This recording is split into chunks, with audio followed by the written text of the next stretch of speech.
Hello guys, price ആക്ഷൻ്റെ നമുക്ക് first സീരീസിലോട്ട് കിടക്കാം. Episode വണ്ണിൽ എന്തുകൊണ്ടാണ് നമുക്ക് നഷ്ടം വരുന്നത്, എന്തുകൊണ്ടാണ് നമ്മൾ ഫോറക്സ് മാർക്കറ്റിൽ ഗോൾഡ് ട്രേഡ് ചെയ്യുമ്പോഴാണെങ്കിലും കറൻസി ട്രേഡ് ചെയ്യുമ്പോഴാണെങ്കിലും ഇൻഡെക്സ് ട്രേഡ് ചെയ്യാൻ നമുക്ക് എങ്ങനെയാണ് നഷ്ടം വരുന്നതെന്ന്. ശരിക്കും ഒരു ട്രേഡറെ സംബന്ധിച്ചിടത്തോളം സ്ട്രാറ്റജി പഠിക്കുന്നതിന് മുന്നേ മനസ്സിലാക്കി വെക്കേണ്ട ഒരു 10 പോയിൻറ്റ്സാണ് എന്തുകൊണ്ടാണ് നമുക്ക് നഷ്ടം സംഭവിക്കുന്നതെന്ന്. എല്ലാവരും അത്രയും ഫ്ലോട്ടിംഗ് ഉള്ളൊരു മാർക്കറ്റാണ് നമ്മൾ ഫോറക്സ് മാർക്കറ്റ്. ഇത്രയും നല്ല രീതിയിൽ ബിസിനസ് ചെയ്ത് പോകാൻ പറ്റുന്ന ഒരു മാർക്കറ്റ് വേൾഡിൽ തന്നെ ഇല്ലാത്തതുകൊണ്ട് നമുക്ക് എങ്ങനെയാണ് ഇത്രയും ലോസ് വരുന്നതിന് കാരണം ഇമോഷൻസ് നമുക്ക് എങ്ങനെയാണ് ബാധിക്കുന്നതിനെ കുറിച്ചുള്ള കുറച്ച് പോയിൻറ്റ്സ് ആണ് ഇവിടെ ഡിസ്കസ് ചെയ്യുന്നത്. എങ്ങനെയാണ് നമുക്ക് അതിൽ നിന്ന് പുറത്ത് വരാം എന്നുള്ള കാര്യങ്ങളും കൂടെ പറയുന്നുണ്ട്. അതായത് നമുക്ക് എന്തുകൊണ്ട് ലോസ് ചെയ്യുന്നു, അതായത് no understanding of market direction and structure. നമുക്ക് മാർക്കറ്റിൻ്റെ ഒരു ഡയറക്ഷൻ നമുക്ക് ഇല്ലാത്തതുകൊണ്ടാവുന്നത്. നമ്മൾ മോർണിംഗ് ചാർട്ട് കാണുന്നുണ്ട്. മോർണിംഗ് ചാർട്ട് കണ്ടിട്ടുണ്ടെങ്കിൽ നമുക്ക് മാർക്കറ്റ് താഴോട്ടാണോ മാർക്കറ്റ് മുകളിലോട്ടാണോ, അതല്ലാന്നുണ്ടെങ്കിൽ മാർക്കറ്റ് ഒരു സൈഡ് വേ ആണോ പോവുക, ഇതിനെ കുറിച്ചിട്ടൊരു വ്യക്തമായ ധാരണ, മാർക്കറ്റ് ഡൗൺ ട്രെൻഡ് ആണോ, അതല്ലെങ്കിൽ മാർക്കറ്റ് അപ് ട്രെൻഡ് ആണോ, അതല്ലെങ്കിൽ മാർക്കറ്റ് സൈഡ് വേ ആണോ, അതിനെക്കുറിച്ചിട്ടുള്ള ഒരു വ്യക്തമായ ധാരണ ഇല്ലാത്തത് കൊണ്ടാണ് ആദ്യത്തെ ലോസ് നമുക്ക് സംഭവിക്കുന്നത്. കാരണം നമുക്ക് ഡയറക്ഷൻ ഇല്ല, കാരണം നമുക്ക് പ്രോപ്പർ നോളജ് ഇല്ല. അതായത് ഒരു ബിഗിനറെ സംബന്ധിച്ചിടത്തോളം അവൻ്റെ ആദ്യത്തെ ലോസ് എന്ന് വെച്ച് കഴിഞ്ഞിട്ടുണ്ടെങ്കിൽ മാർക്കറ്റ് ഹാർഡായതുകൊണ്ടല്ല, അവൻ അണ്ടർസ്റ്റാൻഡ് ചെയ്യാൻ പറ്റുന്നില്ല മാർക്കറ്റ് എന്താണ്. മാർക്കറ്റ് എന്ന് വെച്ച് കഴിഞ്ഞാൽ ഓൾ അബൌട്ട് ഒബ്സർവേഷനാണ്. നമ്മൾ ഒബ്സർവ് ചെയ്യുക മാർക്കറ്റിനെ, നമ്മൾ അണ്ടർസ്റ്റാൻഡ് ചെയ്യുക മാർക്കറ്റ് എന്താണ് ഉദ്ദേശിക്കുന്നതെന്ന്. കാരണം നമ്മൾ ചുറ്റിലുള്ള നോയ്സ് നിന്ന് ഒഴിവാവുക. അതുകൊണ്ടാണ് എപ്പോഴും ഞാൻ പറയാറുണ്ട്, നമ്മളെല്ലാ ടിപ്സ് പ്രൊവൈഡ് ചെയ്യുന്ന ഗ്രൂപ്പിലേക്ക് എത്തി നോക്കാതിരിക്കുക. കാരണം അവരെന്താണ് അവിടെ ചെയ്ത് കൂട്ടുന്നത് അവർക്ക് ചിലപ്പോൾ അറിയാൻ പറ്റില്ല. കാരണം നമ്മൾ കാണുന്ന സെയിം ചാർട്ടാണ് വാരൻ ബുഫറ്റിൻ്റെ ഫണ്ടിങ് ഫേമും കാണുന്നത്, ഇലോൺ മസ്കിൻ്റെ ഫണ്ടിങ് ഫേംസും കാണുന്നത്. കാരണം നമ്മൾ കാണുന്ന സെയിം ചാർട്ടാണ് വേൾഡിൽ എല്ലാവരും കാണുന്നത്. സോ ഓരോ ആളുകൾക്കും ഉണ്ടാകുന്ന രീതി, അതായത് മാർക്കറ്റ് നോക്കി കാണുന്ന ആ ഒരു സ്റ്റൈല് വ്യത്യാസമാണ്. അപ്പോൾ അത് നമ്മൾ എപ്പോഴും മനസ്സിലാക്കുക എന്തുകൊണ്ടാണ് നമുക്ക് മാർക്കറ്റിൻ്റെ ഡയറക്ഷൻ കിട്ടാത്തതെന്നുള്ളത്. പിന്നെ മൾട്ടി ടൈം ഫ്രെയിം പ്രൈസ് ആക്ഷനെ കുറിച്ചിട്ടുള്ളൊരു ക്ലാരിറ്റി ഉണ്ടാവില്ല. കാരണം ഇവിടെ നമ്മൾ നോക്കുകയാണെങ്കിൽ കാണാം market 1 minute, 3 minutes, 5 minutes, 15 minutes, 30 minutes അങ്ങ് തുടങ്ങി 1 അവർ ടു 4 അവേഴ്സ് വരെ നമുക്ക് ഹവേഴ്സ് കാണാം. ഈ ഹവേഴ്സിൽ ഉണ്ടാകുന്ന പ്രൈസ് ആക്ഷൻ എല്ലാം വ്യത്യസ്തമാണ്. 1 അവറിൽ ബുള്ളിഷ് ആവുന്ന സമയത്ത് മാർക്കറ്റ് മുകളിലോട്ടാണ് മാർക്കറ്റ് 1 അവറിൻ്റെ ടൈം ഫ്രെയിമിൽ പോകുന്നതെന്നുണ്ടെങ്കിൽ അത് ചെറിയ ടൈം ഫ്രെയിമിലോട്ട്, അതായത് സ്മോൾ ടൈം ഫ്രെയിമായ 5 മിനിറ്റ്സിലോട്ട് പോകുമ്പോൾ അത് ബുള്ളിഷ് ആയിരിക്കും. ബുള്ളിഷ് മീൻ മാർക്കറ്റ് മുകളിലോട്ടായിരിക്കും ഉണ്ടാവുക. അപ്പോൾ നമ്മൾ ടൈം ഫ്രെയിമിൽ ട്രേഡ് ചെയ്യുമ്പോൾ ഉണ്ടാകുന്ന കാര്യങ്ങളെ കുറിച്ചിട്ടൊരു ധാരണ നമുക്ക് വേണം. അതില്ലാത്തതുകൊണ്ടാണ് നമുക്ക് രണ്ടാമത്തെ ഹെവി ലോസ് വരാനുള്ളൊരു റീസൺ. ഓക്കെ, പിന്നെ ലാക്ക് ഓഫ് കാൻഡിൽസ്റ്റിക് നോളജ്. നമുക്ക് കാൻഡിൽസ്റ്റിക്കിനെ കുറിച്ചിട്ടുള്ള ഒരു ഐഡിയ ഇല്ല. അതായത് ഓരോ ക്യാൻഡിലും ഇൻഡിക്കേറ്റ് ചെയ്യുന്ന എന്താണ്, ഏത് ക്യാൻഡിൽ നമ്മൾ ട്രേഡ് എടുത്താലാണ് മാർക്കറ്റ് മുകളിലോട്ട് പോവുക, ഏത് ക്യാൻഡിൽ ട്രേഡ് എടുത്താലാണ് മാർക്കറ്റ് താഴോട്ട് പോവുക, ഏതാണ് fake breakout, fake price actions, ഇതിനെ കുറിച്ചിട്ടുള്ളൊരു വ്യക്തമായ ധാരണ ഇല്ലാത്തതാണ് മൂന്നാമത്തെ ഒരു റീസൺ. ഓക്കെ, പിന്നെ no proper understanding of support and resistance. മാർക്കറ്റിൻ്റെ റിയൽ സപ്പോർട്ടും മാർക്കറ്റിൻ്റെ റിയൽ റെസിസ്റ്റൻസും ആളുകൾക്ക് ആവാത്ത വേറൊരു കാര്യം കൂടാണ് ഇതിൽ വരുന്നത്. അതായത് ഫോർ എക്സാമ്പിൾ, നമ്മൾ മാർക്കറ്റിൻ്റെ ഒരു സപ്പോർട്ട്, മാർക്കറ്റ് മൂവ് ചെയ്യുവാണെങ്കിൽ മാർക്കറ്റിന് ഇതാണ് റെസിസ്റ്റൻസ്. ഓക്കെ, ഇവിടെ വന്നിട്ട് മാർക്കറ്റ് ഒരു സപ്പോർട്ട് എടുത്തു. സോ നമ്മൾ അതിൽ നിന്ന് മനസ്സിലാക്കേണ്ട ഒരു കാര്യം എന്താണെന്ന് വെച്ച് കഴിഞ്ഞാൽ, മനസ്സിലാക്കേണ്ട കാര്യം മാർക്കറ്റ് യഥാർത്ഥത്തിൽ ഇതുവരെയാണോ മാർക്കറ്റ് മുകളിലോട്ട് പോവുക, അത് കഴിഞ്ഞ് മാർക്കറ്റ് താഴെ ഇതുവരെ വരത്തുള്ളൂ, ഇത് കഴിഞ്ഞിട്ട് മാർക്കറ്റ് വീണ്ടും താഴോട്ട് പോകാനുള്ള ചാൻസ് ഉണ്ടോ. അപ്പോൾ നമുക്ക് റിയൽ റെസിസ്റ്റൻസ് മീൻ മാർക്കറ്റ് ഡിമാൻഡ് കുറയുന്നൊരു ഏരിയ, അതായത് സപ്ലൈ കൂടുന്ന ഏരിയനെ പറയുന്ന പേരാണ് റെസിസ്റ്റൻസ്. അതുപോലെ തന്നെ ഡിമാൻഡ് കൂടുന്ന ഏരിയ ആണ് സപ്പോർട്ട്.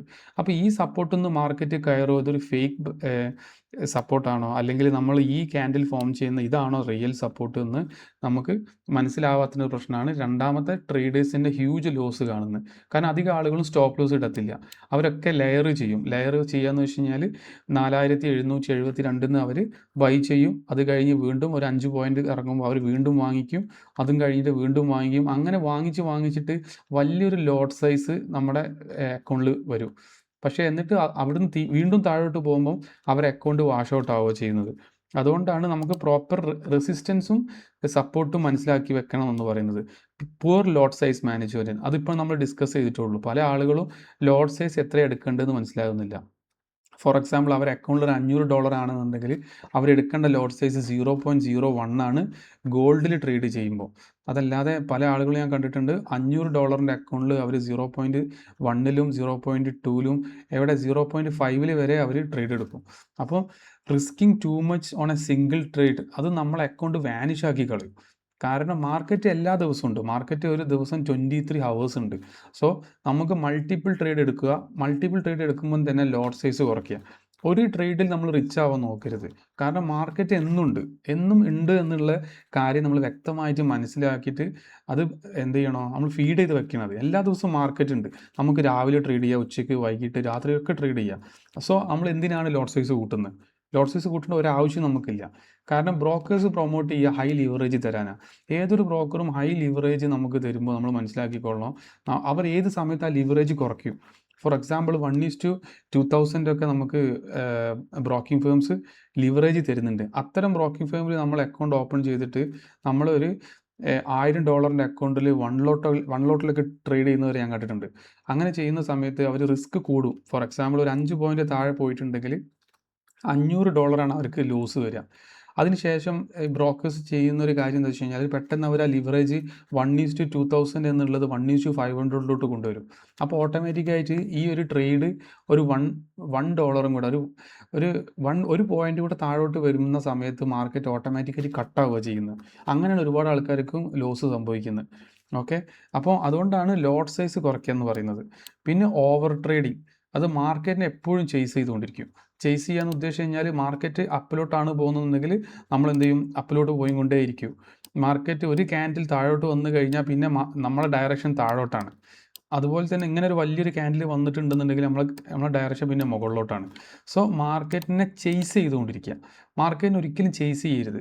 മാർക്കറ്റിന് ഹയർ ടൈം ഫ്രെയിമിൽ നമ്മൾ ഡയറക്ഷൻ കണ്ടിട്ട് സ്മോൾ ടൈം ഫ്രെയിമിലാണ് നമ്മൾ വർക്ക് ചെയ്യേണ്ടത്. ഓക്കെ, അതിനുശേഷം lack of patience, entering trade without confirmation. നമ്മൾ കൺഫർമേഷൻ ഇല്ലാതെ, ഒരു മൾട്ടിപ്പിൾ കൺഫർമേഷൻ ഇല്ലാതെ ഒരിക്കലും ഒരു ട്രേഡിൽ നമ്മൾ എൻട്രി ചെയ്യാൻ പാടില്ല.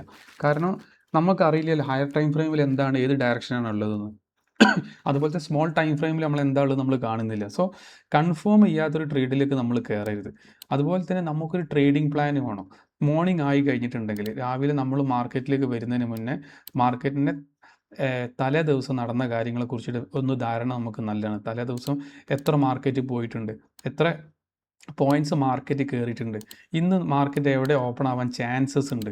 അതുപോലെ തന്നെ അതിനൊരു ഒബ്സർവേഷൻ നമ്മൾ ഉണ്ടാക്കി വെക്കുന്നത് നല്ലതാണ്. അപ്പോൾ നമുക്ക് മനസ്സിലാകും ഏത് ഭാഗത്താണ് ഏറ്റവും കൂടുതൽ ലിക്വിഡിറ്റി ഉള്ളതെന്നോ ഏത് ഭാഗത്തേക്കാണ് മാർക്കറ്റ് പോകാൻ ചാൻസ് ഉള്ളതെന്നോ. ഇങ്ങനെ മനസ്സിലാക്കി വെക്കുമ്പോൾ നമുക്ക് ഏറെക്കുറെ നമുക്ക് എന്ത് ചെയ്യും, ഡയറക്ഷൻ നമുക്ക് കിട്ടും. ഓക്കെ, അതിനുശേഷം weak psychology and emotional trading. നമുക്ക് ഒരു റിവെഞ്ച് ട്രേഡറെ സംബന്ധിച്ചിടത്തോളം അവർക്കൊരു വാഷ് ഔട്ട് കഴിഞ്ഞിട്ടുണ്ടെന്നുണ്ടെങ്കിൽ അവർക്ക് ഏത് ട്രേഡ് കണ്ടു കഴിഞ്ഞാൽ പിന്നെ ഫോം ചെയ്യുന്ന കാര്യം ഫിയറാണ്, പേടിയാണ് അവർക്ക് പിന്നെ ട്രേഡ് ചെയ്യാൻ. പിന്നെ ട്രേഡ് ചെയ്യുമ്പോൾ അത് എന്തുകൊണ്ടാണെന്ന് വെച്ചാൽ നമ്മൾ ഓൾറെഡി റിവെഞ്ച് ട്രേഡിൻ്റെ പാർട്ടായി. നിങ്ങൾക്ക് റിവെഞ്ച് ട്രേഡ് ചെയ്യാം എപ്പോൾ, ഡെമോ അക്കൗണ്ടിൽ മാത്രം. ലൈവ് അക്കൗണ്ടിൽ നിങ്ങൾ റിവെഞ്ച് ട്രേഡ് എടുക്കരുത്. ഒരു ദിവസം എത്ര ട്രേഡ് എടുക്കണം, 1 to 2 ട്രേഡ് എടുക്കാം. ഇനി സ്കാൽപ്പിംഗ് ആണ്, സ്ട്രിക്റ്റ് സ്റ്റോപ്പ് ലോസ് ഉള്ള ട്രേഡാണ്, 1:2 ടാർഗറ്റ് ആണ് അല്ലെങ്കിൽ 1:1 ടാർഗറ്റ് ആണ്, നിങ്ങൾക്ക് 5, 10, 15, 20 ട്രേഡ് എടുക്കാം. അത് സ്കാൽപ്പിംഗ് ആയിരിക്കണം. പ്രോപ്പർലി നിങ്ങൾ ആ റിസ്ക് മാനേജ് ചെയ്യണം. അതുപോലെ തന്നെ ലോട്ട് സൈസ് കുറയ്ക്കുകയും വേണം. ഓക്കെ, അതുപോലെ തന്നെ അതായത് ബയേഴ്സിൻ്റെയും സെല്ലേഴ്സിൻ്റെയും കുറിച്ചിട്ടുള്ള ധാരണയില്ലായി. അതായത് bid versus ask, you don't know who is controlling each candle എന്ന്. ആരാണ് യഥാർത്ഥത്തിൽ മാർക്കറ്റിനെ കൺട്രോൾ ചെയ്യുന്നത് എന്നതിനുള്ള ധാരണ ഇല്ലാത്തതാണ് അടുത്തൊരു പ്രശ്നം, ലാക്ക് ഓഫ് നോളജ്. സോ നമ്മൾ എപ്പോഴും മാർക്കറ്റിലോട്ട് വരും, ഇതിനെങ്ങനെയാണ് നമ്മൾ മറികടക്കാം എന്നുള്ളതിനെ കുറിച്ചിട്ടാണ് പറയുന്നത്. ഇതായിരിക്കും ഒരുവിധം എല്ലാവരും, ഒരു 99 ട്രേഡേഴ്സിൻ്റെയും പ്രശ്നമായിട്ട് ഉള്ളൊരു കാര്യം. കാരണം ഇമോഷണലി അവർ ഭയങ്കര വൾണറബിളും ഡൗൺ ആയി പോവുക ചെയ്യുക, കാരണം അത്തരം ട്രേഡ് എടുക്കുമ്പോൾ. സോ നമുക്കൊരു ട്രേഡ് എടുക്കുമ്പോൾ റൈറ്റ് പ്ലാൻ വേണം. എങ്ങനെയാണ്, എന്തിനാണ് നമ്മൾ ആ ട്രേഡ് എടുക്കുന്നത്, അതിന് മൾട്ടിപ്പിൾ റീസൺ ഉണ്ടോ, മൾട്ടിപ്പിൾ റീസൺ ഇല്ലാതെയാണോ ഞാൻ ട്രേഡ് എടുത്തത്, ഞാൻ ഏളിയാണ് നേരത്താണ് എൻട്രി എടുത്തത്, എൻ്റെ റിസ്ക് മാനേജബിൾ ആണോ, എൻ്റെ കയ്യിലുള്ള ഫണ്ടിനനുസരിച്ചിട്ടുള്ള ലോട്ട് സൈസ് ആണോ ഞാൻ എടുത്തിട്ടുള്ളത്, എൻ്റെ ഒരു ട്രേഡിൽ റിസ്ക് എത്ര പെർസെൻറ്റേജ് ഉണ്ട്. ഓക്കെ, ഇത്ര കാര്യങ്ങളെ കുറിച്ചിട്ടുള്ള ഡീപ്പ് നോളജ് നമുക്ക് ഉണ്ടായിരിക്കണം. നമ്മൾ ജേണൽ തയ്യാറാക്കിയിരിക്കണം. രാവിലെ നമ്മൾ ട്രേഡ് ചെയ്യാൻ വരുമ്പോൾ ഇതൊരു ബിസിനസ്സാണ്. ഗോൾഡ് ട്രേഡിങ് തൊട്ടിട്ട് ലോകത്തുള്ള ഏത് ഇൻഡെക്സിൽ നിങ്ങൾ ട്രേഡ് ചെയ്യുകയാണെന്നുണ്ടെങ്കിലും നിങ്ങളെ സംബന്ധിച്ചിടത്തോളം അതൊരു ട്രേഡിംഗ് എന്ന് പറയുന്നൊരു ബിസിനസ്സാണ്. കാരണം നമ്മളൊരു ഷോപ്പ് നടത്തുന്ന പോലെ ഷോപ്പിൽ ഒരു ദിവസം നമുക്ക് ലോസ് ഉണ്ടാവാം, പ്രോഫിറ്റ് ഉണ്ടാവാം, എന്തും നടക്കുക ഒരു ഷോ. അതുപോലെ തന്നെയാണ് സ്റ്റോപ്പ് ലോസ് എന്ന് വെച്ച് കഴിഞ്ഞാൽ നമ്മളൊരു ദിവസത്തെ എക്സ്പെൻസ് ആണ്.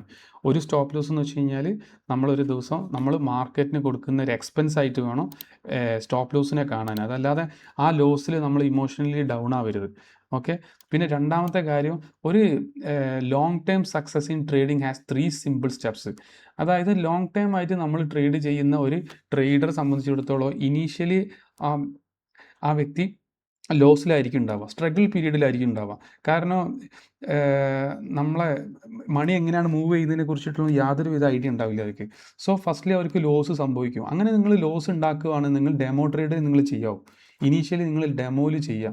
അത് കഴിഞ്ഞിട്ട് എന്തുകൊണ്ടാണ് ലോസ് ഉണ്ടായത് എന്നുള്ള ഒബ്സർവ് ചെയ്യുക. മാർക്കറ്റ് 90% ഒബ്സർവേഷനാണ്. അതുകൂടാതെ പിന്നെ വെയിറ്റിങ്ങും. ഒബ്സർവേഷനും വെയിറ്റിങ്ങും ആണ് മാർക്കറ്റ്. അവരാണ് ലീഡ് ചെയ്യുന്നത് എപ്പോഴും.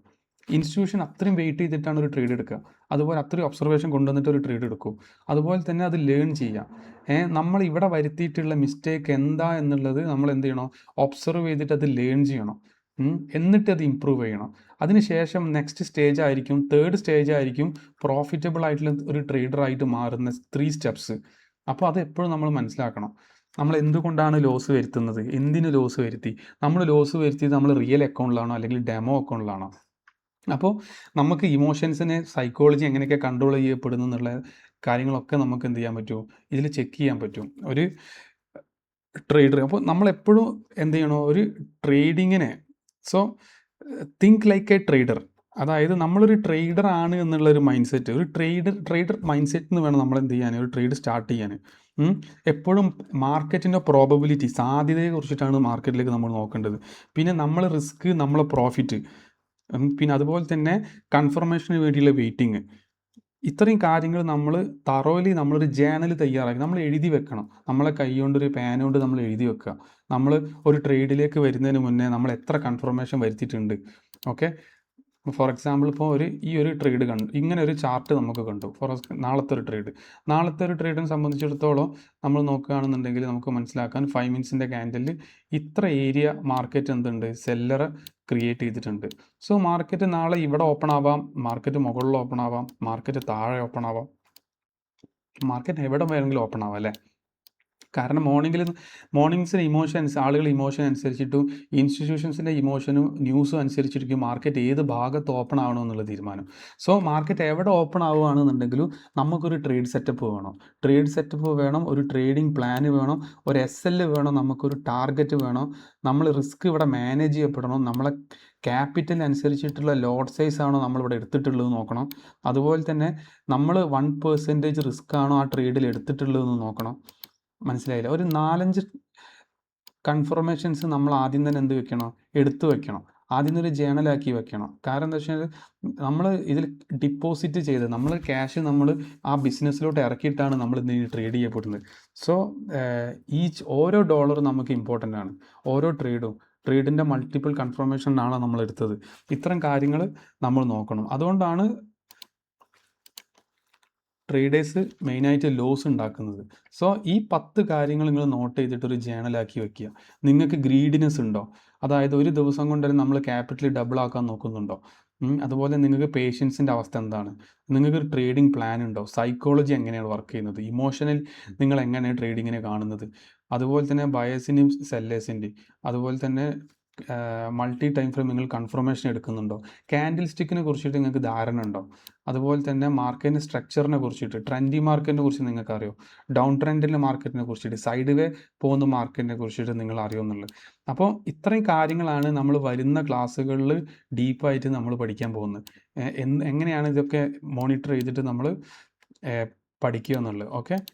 So that's it guys. ഇതാണ് എപ്പിസോഡ് 1. അപ്പോൾ ഇത്രയും കാര്യങ്ങൾ നോട്ട് ചെയ്തിട്ട് നിങ്ങൾ ജേണലാക്കി വെക്കുക. ജേണലാക്കി വെച്ച് കഴിഞ്ഞതിന് ശേഷം നമ്മൾ എപ്പിസോഡ് 2 എന്ത് ചെയ്യും, പ്രൈസ് ആക്ഷൻ്റെ ഫസ്റ്റ് ക്ലാസ്സിലോട്ട് കിടക്കും. Okay guys.